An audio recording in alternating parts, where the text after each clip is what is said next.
예수님 당시 유대인들은 장로들의 전통에 따라서 외적인 청결을 아주 철저히 지켰습니다. 예를 들어서 외출했다가 집에 돌아오거나 음식을 먹기 전에는 반드시 손을 깨끗이 씻는 그런 정결 의식을 행했습니다. 한 번은 그 사회 지도자이자 종교 지도자였던 바리새인들과 율법학자들이 예수님의 제자들을 크게 비난한 적이 있었습니다. 그 이유는 제자들이 빵을 먹을 때 손을 씻지 않았다는 이유로 예수님께 강력하게 항의했습니다. 그때 예수님은 이렇게 대답합니다. 무엇을 만지고 안 만지고 뭘 먹고 안 먹고 같이 겉으로 드러나는 모습들이 우리를 부정하게 하는 게 아니다. 너희를 진짜 부정하게 만드는 것은 다 이 마음에서 나오는 것들이다. 악한 생각, 살인, 도덕질, 음란, 거짓 증언, 비방 이런 것들이 그 사람을 더럽게 하는 것이다. 이렇게 말씀하셨습니다. 그러니까 예수님은 유대 지도자들의 겉과 속이 다른 그 외식을 문제로 삼고 지적하신 것이죠. 자, 이러한 사회적인 배경을 염두에 두고 오늘 예수님은 모인 사람들에게 오늘의 팔복의 6번째 복을 말씀하십니다. 바로 이런 내용이에요. 하나님을 볼 수 있는 사람이 정말 복 있는 사람이고 행복한 인생을 살 것인데 그러려면 마음이 청결한 자가 돼야 돼. 이런 얘기를 하시는 거예요. 그러니까 예수님은, 우리 하나님은 사람들의 외적인 모습이 아니라, 사람은 그걸 중요시 여기지만 우리 하나님은 반대예요. 우리의 마음의 중심을 보시는 분이십니다. 그러니까 마음은 더러움으로 가득한데 겉만 깨끗하고 정결한 것은 참된 청결이 아니라고 오늘 주님이 말씀하시는 거죠. 그래서 종교 지도자들을 향해서 너희는 회칠한 무덤이라고 얘기했잖아요. 무덤에다가 아무리 예쁘게 꾸미고 회를 칠해 보십시오. 그 속은 시체가 있는데요. 무슨 의미가 있습니까? 그런 것처럼 외식하는 것, 겉과 속이 다른 것은 가증하고 역겨운 것이라고 우리 주님이 말씀하신 것입니다. 우리들의 모습은 어떨까요? 겉모습은 하나님을 믿고 따른다고 하면서 사실 우리의 마음속은 많은 불순물들로 가득 차 있지는 않으신지요. 시기, 질투, 정욕, 음란 이런 더러운 불순물들이 우리 속에서 여전히 꿈틀대고 있지는 않은가 말입니다. 교회 다니고 그래요. 신앙생활은 하지만 내 마음속에 하나님은 아예 없고 세속적인 탐심과 야망으로 가득 차 있다면 죄송합니다만은 그분은 하나님과 아무 상관없는 그저 종교 생활을 하고 있는 것입니다. 하나님과 날마다 교제하는 생활인 신앙생활이 아니라 그저 하나님하고 아무 상관없이 교회만 왔다 갔다 하는 이런 종교 생활은 하나님을 절대로 경험할 수가 없습니다. 믿음의 세계가 들어갈 구멍이 없잖아요. 틈이 없잖아요. 그래서 언제나 그 사람은 세상에 휘둘려 삽니다. 세상 유혹에 자주 흔들려요. 자주 넘어질 수밖에 없는 거죠. 어느 권사님 이야기입니다. 방송에서 들었습니다. 최근 일이에요. 주일에 교회 와서 예배를 아주 은혜롭게 드렸대요. 권사님은 목사님 설교에 큰 은혜를 받고 감명을 받았는지 끝나고 나가면서 눈물을 흘렸는지 눈에는 촉촉하면서 그다음에 목사님과 성도들을 향해서 만나는 사람마다 사랑합니다, 사랑합니다, 사랑합니다 연신 외치면서 나갔대요. 근데 문제는 주차장에서 벌어졌어요. 누가 권사님 차 앞에 이중 주차를 해놓은 거예요. 그래서 전화를 했대요. 근데 한참 후에나 이 차주와 연락이 된 거예요. 늦게 차주가 나온 거예요. 권사님은 울그락불그락 하는 얼굴과 인상을 찌푸리면서 차주에게 막 쏟아붓습니다. 내가 얼마나 바쁜 사람인데 당신 때문에 이렇게 꼼짝 못하고 내가 있는 줄 아냐고. 세상에 성경 찬송가를 옆에 끼고 동네가 떠들썩하게. 네. 근데 그 차주는 안 믿는 사람이었대요. 근처 상가에 그 마트에 잠시 다녀오려고 차를 댄 거예요. 차주가 권사님을 향해서 그냥 연신 고개를 숙이면서 아이고 죄송합니다, 죄송합니다, 죄송합니다 외쳤대요.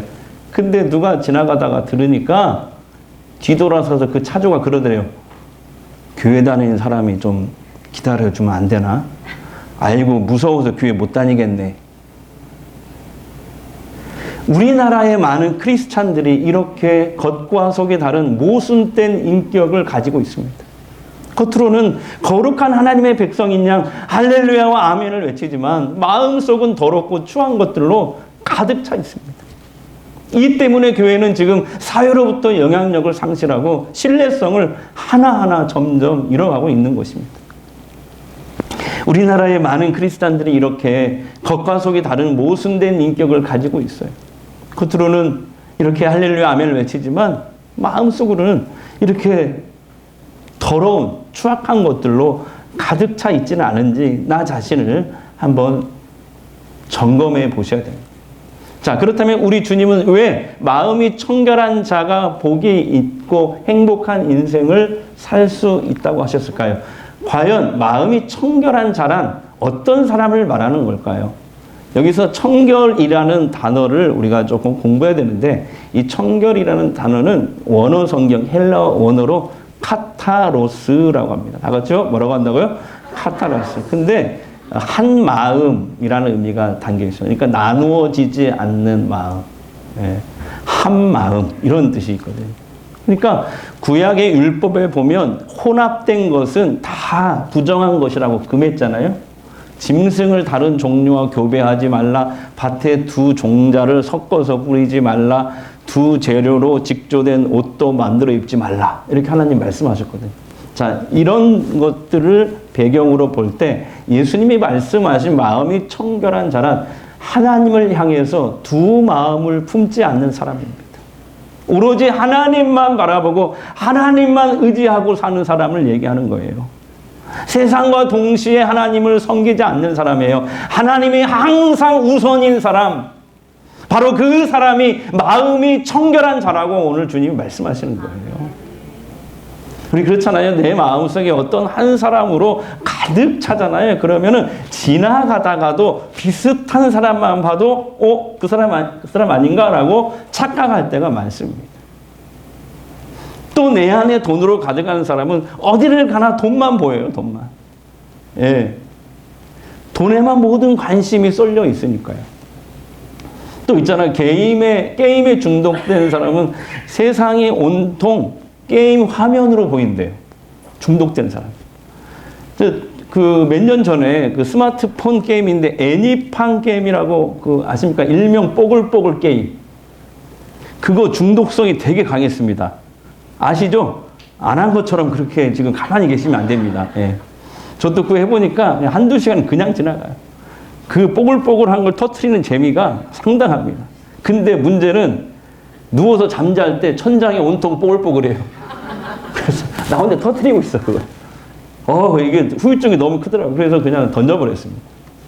또 어떤 분들은 당구에 푹 빠져 있으니까 세상에 잠자려고 할 때 누우면 천장이 당구 다이로 보인다, 이렇게. 여기서 이렇게 치면은 3쿠션 해가지고 이렇게 되겠지? 저는 당구를 잘 모르지만 그렇게 얘기를 하더라고요. 또 세상에 어떤 목사님은요, 바둑을 너무너무 좋아하시는 목사님 계셨는데 이런 얘기를 하더라고요. 나중에는요, 설교 시간에 성도들이 바둑하러 보긴대요. 그래서 검은 머리는 흑돌, 그 다음에 머리가 하얗신 분들은 하얀 돌. 이게 보인다는 거예요. 그래서 오늘 주님은 내 마음에 하나님으로 가득한 사람은 하나님을 볼 수 있다라고 주님이 말씀하시는 거예요. 자, 두 번째로 이 청결이라는 이 카타로스의 단어에는 이런 뜻도 담겨 있어요. 다 같이 정결하다. 정결하다. 이것은 구약의 제사 용어예요. 제사 용어. 그러니까 하나님은요, 구약 시대나 오늘 신약 시대나 상관없이 하나님은 사람과 만나고 교제하기 전에 반드시 요구하는 게 있어요. 그게 성결입니다. 다시 말하면 정결, 성결, 성결. 그래서 구약 시대에는 이 속죄 제사 제도라는 걸 만드셨어요. 그래서 하나님 만나기 전에 그게 속죄 제사를 반드시 지내야 되는데, 속죄 제사의 핵심은 그 죄인을 대신해서 짐승이 죽는 거예요. 왜냐하면 하나님의 법칙은 죄의 삭은 뭐다? 사망입니다. 네. 피는 곧 사망을 의미하기 때문에 죄인이 자기가 죽어야 되는데 자기가 죽을 수 없으니까 짐승을 대신 죽이는 거예요. 그래서 이 첫 번째 그림을 보시면은 그때 제사가 이게 이제 성막이고 또는 이게 발전해서 성전이 됐잖아요. 구약 시대 성막이나 성전에 그 시대에는 저기 지성소에 하나님이 계셨습니다. 10평도 안 돼요. 그 지성소에 하나님이 계셨어요. 거기 항상 그 시절에는 구약 시대에는 하나님이 거기에 항상 계셨어요. 그러니까 사람들이 하나님 만나려면 이곳으로 와야 돼요. 예루살렘으로 와야 됩니다. 근데 그냥 오면 안 되고요.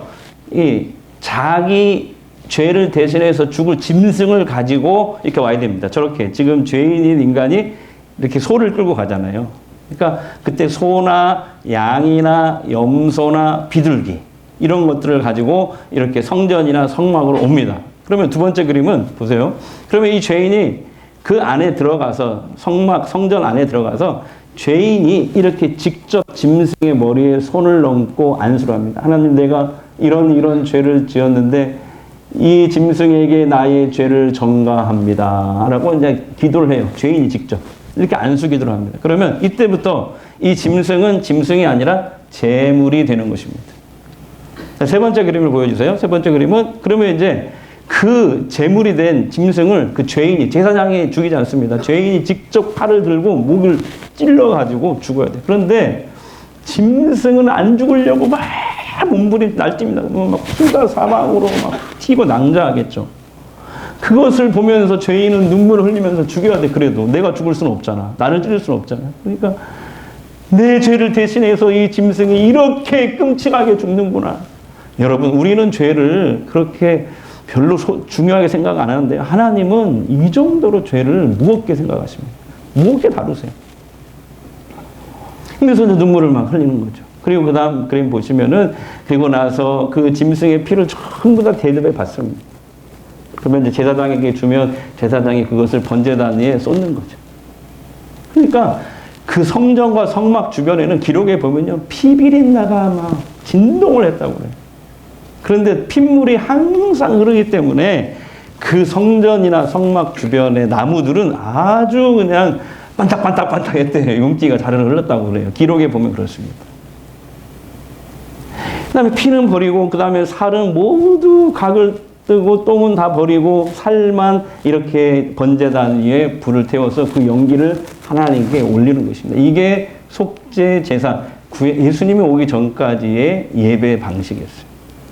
예. 그러나 이 짐승의 제사는 불안정한 제사였어요. 일회용이었어요. 죄인인 인간은 또 죄를 짓기 때문에 하나님께 나아갈 때마다 짐승을, 나의 죄를 대신해서 죽을 짐승을 가지고 와야 됐거든요. 하지만 예수님이 세상에 오셔서 십자가에 죽고 부활하신 이후에는 더 이상 짐승의 제사가 필요 있다 없다? 필요 없게 되었습니다. 예수님께서 바로 죄인인 인간을 대신해서 십자가에서 단번에 죽으셔서 영원한 속죄양이 되어주셨기 때문입니다. 할렐루야. 이제 사람은 하나님의 약속대로, 성경에 기록하신 하나님의 약속대로 누구든지 예수 믿으면 속죄함을 받고 구원을 받게 됩니다. 할렐루야. 그런데 여기서 조심할 것이 있어요. 나는 예수 믿고 구원받았으니까 더 이상 이제 회개할 필요가 없다? 라고 말하는 것은 구원파 이단 사상입니다. 이런 이단 교리에 절대 현혹돼서는 안 됩니다. 우리는 성경대로 믿어야 돼요. 다 같이요. 우리는 성경대로 믿어야 합니다. 자, 성경에 보면 그리스도인은 예수를 믿고, 잘 들으셔야 돼요. 예수를 믿으면 그 순간에 이미 구원을 받습니다. 이미 구원을 받는데, 그런데 또 뭐라고 나와 있냐면 아직 그러나 천국 갈 때까지는 구원의 완성을 향해서 나아가야 한다. 이미 예수 믿는 순간 이미 구원을 받지만 그러나 구원의 완성을 향해 천국에 들어갈 때까지는 아직 나아가야 한다. 구원의 완성을 향해. 그래서 이것을 구원의 완성을 향해 간다. 이것을 전문 용어로 성화라고 합니다. 뭐라고 한다고요? 성화. 성화는 뭐냐? 한마디로 날마다 성령 충만해서 내 안에 계신 성령 하나님을 의지해서 죄와 싸우는 겁니다. 그리고 예수님을 날마다 조금씩이라도 닮아가기 위해서 몸부림치는 거예요. 날마다 닮아가기 위해서. 그런데 만약에 성화의 길을 가다가 우리가 불순종이나 죄에 다시 넘어질 때가 있죠. 그때는 얼마든지 반복적인 회개를 통해서 죄 씻음을 받을 수 있다고 말씀하셔요. 성경이 이렇게 하나님이 기록해 놨어요. 예수 믿은 이후에 짓는 불순종이나 죄를 어떻게 씻음 받을 수 있는가. 구약 시대는 짐승을 끌고 가야 됐다니까요. 내가 죽여야 되고.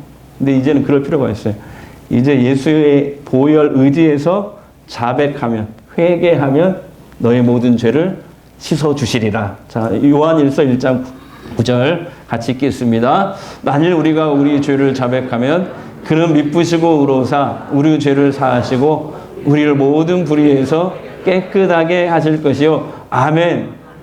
그렇다고 해서 죄를 짓고 회개를 반복하라는 뜻은 아닙니다. 지은 죄에 우리 다시 넘어지지 않도록 항상 조심해야 되겠죠. 따라서 여러분, 예수님 십자가 보혈을 의지해서 회개함으로, 날마다 회개함으로 속죄함을 받은 사람을 오늘 주님은 또한 마음이 청결한 자라고 말씀하시는 거예요.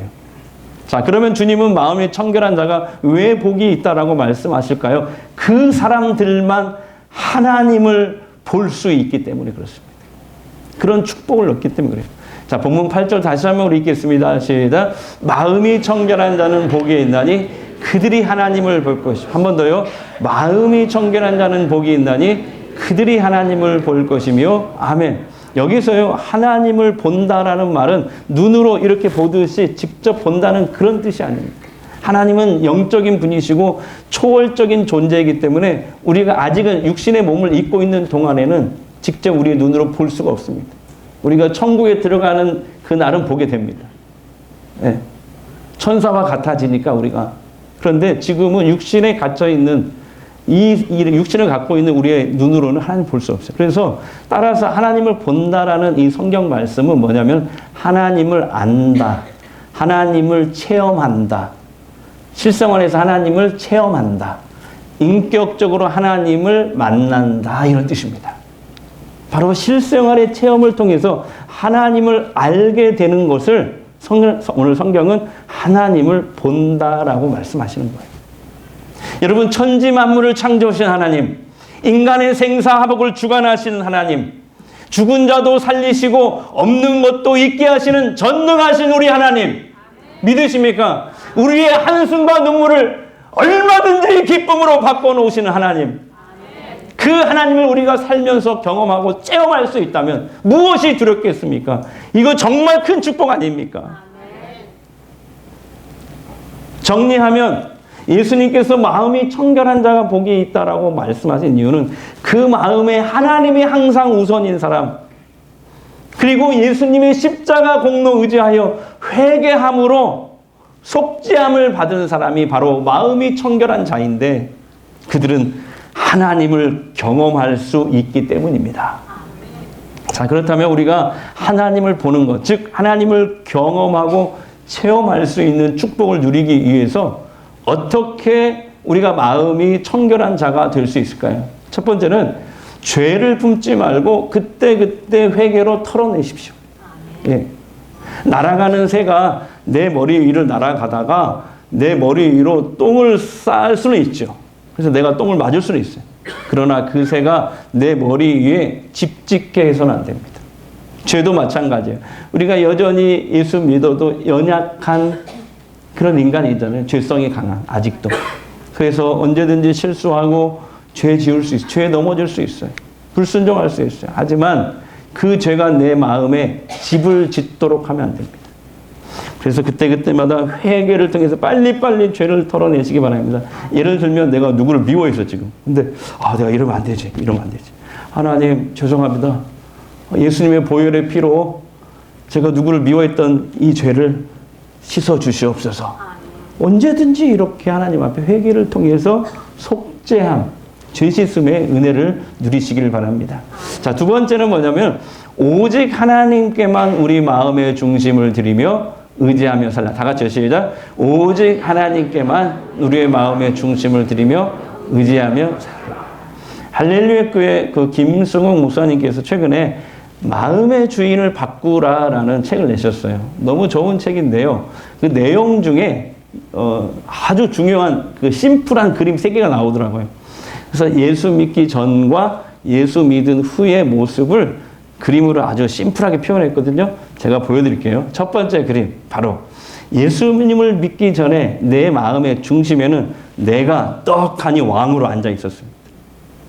예수님 믿기 전에. 내가 세상의 주인이야. 내가 나의 자신의 주인이야. 그래서 내 생각대로, 내 욕심대로, 내 욕망대로 살아요. 모든 일을 다 내가 주관해요. 그런데 생각해 보십시오. 나는 하나님이 아니잖아요. 전지전능하지도 않잖아요. 사실 10분 앞에 어떤 일을 당할지도 모르는 그런 연약한 존재 아니에요. 그런데 그런 연약한 인간이, 무지한 인간이 내 삶의 주인이 된다? 그러다 보니까 그 삶은 자주 저기 검정검정 것이 보이죠. 자주 혼란과 좌절에 빠지는 거예요, 저렇게. 자, 그렇다면 두 번째 그림 보세요. 예수 믿는다는 건 뭐냐면은 바로 내 마음의 중심에 그리스도 예수님이 딱 앉으시는 겁니다. 할렐루야. 예수님이 왕자에 앉으시고 내 마음의 중심에 딱 앉으시고 나는 그 왕자 밑에 내려와서 그 아래에 있는 것이죠.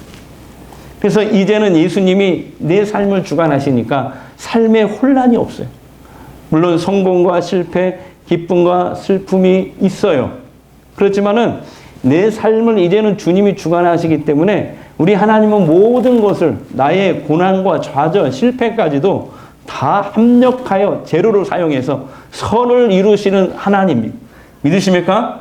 그래서 내 삶을 결국에는 푸른 초장 쉴만한 물가로 인도하시는 것입니다. 자, 그런데 세 번째 그림이 중요해요. 세 번째 그림 보여주세요. 자, 예수를 믿고 영접한 후에 삶을 나타낸 그림인데요. 자, 보세요. 내 삶에 예수님이 계셔요. 내 마음에 계시는데 여전히 내 마음의 중심에는 내가 왕으로 앉아있어요. 예수님을 믿는데 예수님이 중심이 아니야. 여전히 내가 내 마음에, 내 삶의 중심에 앉아있어요. 예수님은 내 안에 앉아 계시는 거예요. 그러니까 내가 필요할 때만 예수님을 불러 제끼는 거예요. 예수님은 액세서리야, 그냥. 여전히 예배도 드리고 나름대로 신앙생활 열심히 한다고 하는데 예수님이 내 마음의 주인은 아니에요. 그렇기 때문에 그 인생은 여전히 예수 믿기 전하고 똑같아요, 보면.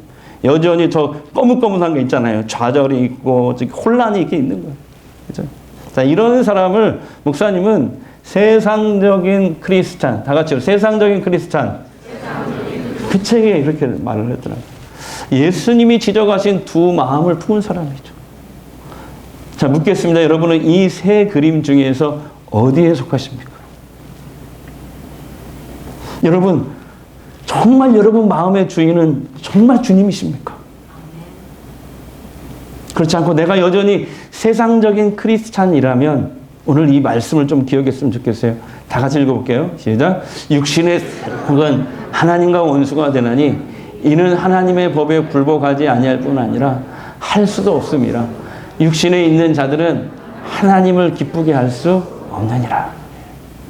마지막 세 번째입니다. 마음을 비우지 말고 하나님 말씀으로 채우시기 바랍니다. 흔히요, 마음 수련한다고 하잖아요. 마음 수련. 예. 불교에서도 그렇고, 원불교에서도 그렇고, 마음 수련한다고 그러는데, 그래서 그분들의 그 수행 방법은 인간의 마음을 이렇게 비워야 된다. 라는 거거든요. 근데, 죄송합니다만, 비운다고 사람의 마음이 정화가 될까요? 왜냐하면, 사람은 매일 보고 듣고 말하고 만지는 것들이 다 타락한 것들이 더 많잖아요. 그래서 과연 비운다고 깨끗해질까, 우리 마음이? 그런 의문이 들어요. 이건 세상을 완전히 떠나지 않고서는 불가능한 일이에요. 비운다고 비워지는 게 아니기 때문에 그렇습니다. 그래서 여러분, 오늘 예수님은 성경을 뭐라고 하냐면 적극적으로 채워놓으라는 거예요. 할렐루야. 뭘로요? 말씀으로. 하나님 말씀으로. 그래서 예수님이 이런 비유까지 하셨어요. 어떤 사람이 그 마음을 깨끗하게 비워놓으면 사탄과 귀신들이 아주 좋아한다. 그래서 그 마음을 점령하려고 한다. 이런 말씀하셨어요. 그래서 그 비유를 더 적극적으로 구체적으로 말씀해 주셨는데 이런 얘기였어요. 귀신 하나가 어떤 사람 속에 들어갔어요. 그래서 막 역사하다가 잠시 떠났어요. 다른 어디 쉴 곳이 있나 하고 찾아보려고 떠났는데 근데 보니까 마땅치가 않아. 그래서 다시 원래 그 사람에게 들어가려고 다시 왔는데 이렇게 보니까 그 사람이 참선을 했는지 마음 수련을 했는지 마음이 깨끗하게 비워져 있는 거예요. 그때 그 귀신이 이렇게 말합니다. 아, 잘됐다. 나보다 악한 귀신들 7명을 더 데리고 와서 함께 들어가서 살아야겠구나. 이 비유를 예수님이 하셨다고요. 마음은 비우는 게 아니에요. 채워야 됩니다. 할렐루야. 채워야 악한 것들이 들어올 틈이 없도록 하나님 말씀으로 채워야 돼요. 그렇습니다, 여러분. 사탄이, 귀신이 우리의 마음을 집으로 삼지 않도록 우리는 유일한 무기인 성령의 금, 마귀들이, 귀신들이 제일 무서워하는 하나님의 말씀으로 계속 채우시기를 바랍니다. 하나님의 말씀을 반복해서 읽고, 그걸 뭐라고 해요? 하가다, 하가. 설교를 잘 들으셔야 돼요. 설교를. 예. 설교를 잘 듣고, 주일날, 토요일날 일찍 주무셔야 돼요. 일찍 듣고, 주일날 안 졸을 수 있도록. 예? 몸 상태를 최선을 다해요. 물론, 안 졸고 교회 안 나오는 것보다 졸고 교회 오는 것이 훨씬 낫습니다. 자, 시작. 예, 조셔요. 괜찮아요. 교회 와서 조셔요. 괜찮아요. 그래도 예, 하나님 기뻐하세요. 그리고 중요한 구절은 막 암송하십시오. 예, 크로스웨이 하면 20개 말씀을 항상 암송을 시키거든요. 이 20개만 다 암송하고 있잖아요. 얼마나 영적 파워가 생기는지 아십니까? 지금 우리 교회는 올해 구약 성경 통독을 목표로 읽거나 듣고 있습니다. 여러분 힘내십시오. 이제 곧 말라기가 다가오고 있습니다. 올해는 구약, 내년에는 신약 해서 우리의 마음을 말씀으로 꽉꽉 채워가십시다. 옆 사람에게 말씀으로 꽉꽉 채워가십시다. 그래야 마귀가 우리의 마음을 흔들 일이 없어요. 쥐고 흔들 일이 없다니까, 마귀가. 많은 분들은 그 하나님을 경험했다고 하면서 뭐라고 얘기하냐면 내 꿈을 통해서 봤어. 환상을 통해서 봤어. 물론 맞을 수도 있어요. 그런데 귀신도요. 꿈에서 역사하고 환상을 보여줄 수 있거든요.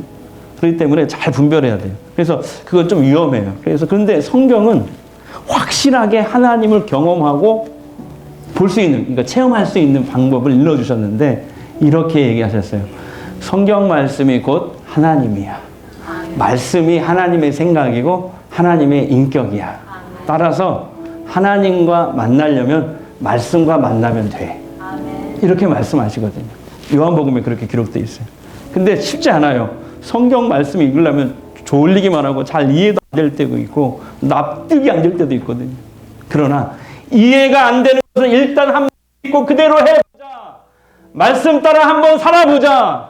그 길은 좁은 길이고 십자가 길이지만 그래도 한번 가보자. 이러면요 반드시 그 사람에게 말씀의 열매가 나타날 줄 믿습니다. 우리는 그 말씀의 열매들을 보면서 하나님 말씀이 맞구나. 하나님 말씀이 진리구나. 하나님은 살아 계시는구나 라면서 그걸 눈으로 확인하게 되는 것이죠. 그것을 하나님을 인격적으로 보았다, 만났다라고 말을 하는 것입니다.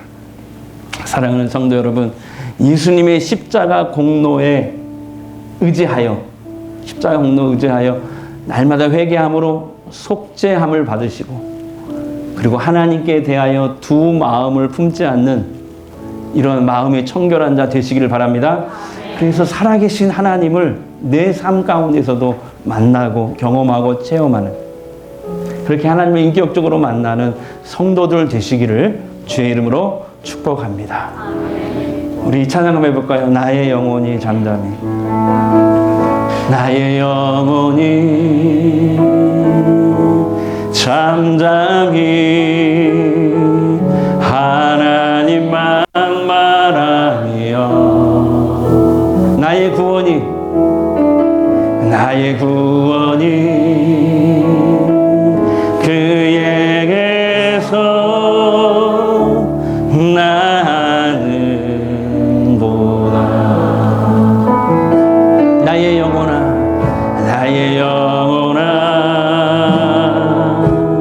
잠잠히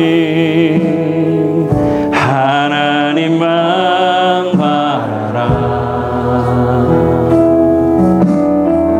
나의 소망이 저에게서 나는 도다 오직 주만이 나의 완성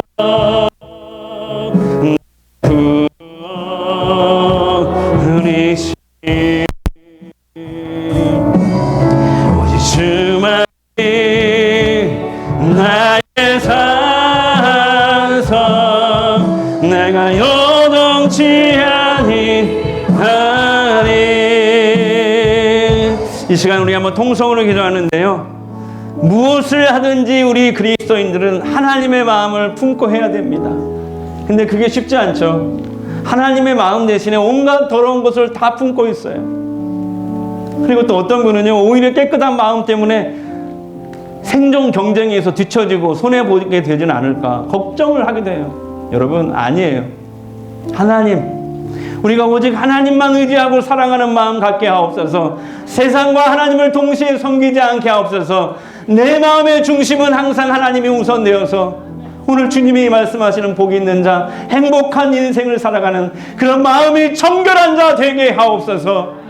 그래서 살면서 하나님을 생생하게 경험하고 체험하는, 그렇게 믿음의 눈으로 하나님을 볼 수 있는 주의 백성들 되도록 성령님 이 시간 나를 붙잡아 주시옵소서. 우리 잠시 통성으로 한번 기도하겠습니다. 우리 아버지 하나님 감사합니다. 주님께서 오늘 이 시간 하나님, 우리가 오직 하나님만 의지하고 사랑하는 마음 갖게 하옵소서. 세상과 하나님을 동시에 섬기지 않게 하옵소서. 내 마음의 중심, 오직 하나님께만, 내 마음 중 하나님이 우선이고, 오늘 주님께서 말씀하시는 복이 있는 자, 행복한 인생, 마음이 청결한 자 되게 하옵소서.